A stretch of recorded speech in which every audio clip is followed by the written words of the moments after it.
Now, there may be progress, but it's not all good. The deal being talked about now wouldn't resolve the crisis, but rather kick the can down the road, setting the scene for another budget showdown early next year.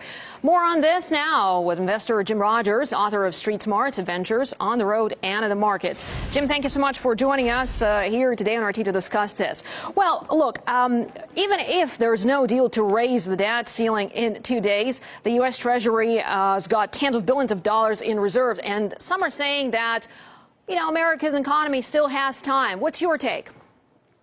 Well, Marina, first of all, you said they're going to kick the can down the road for a few more days. Marina, we've been kicking the can down the road for 60 years in America. How do you think we got this much debt? We're the largest debtor nation in the history of the world. We've got to do something about it. Every year that goes by, Marina, we go deeper and deeper into debt.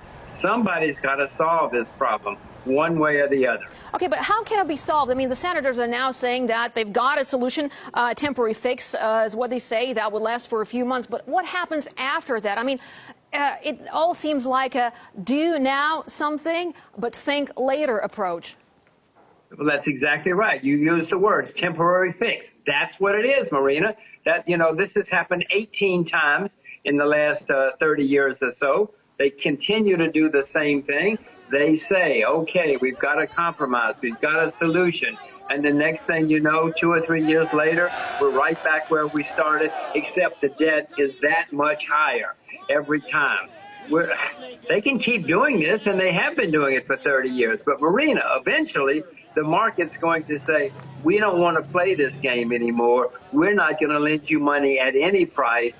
And America will then go into sudden and steep decline, just as has happened in the UK, in Spain, and many other countries over the past 200 or 300 years.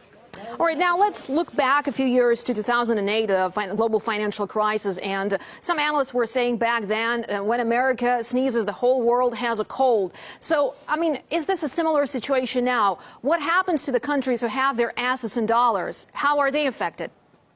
Well, Marina, this is all a temporary little game that they're playing in Washington. People who've got dollars are not affected at all. I would hope they would be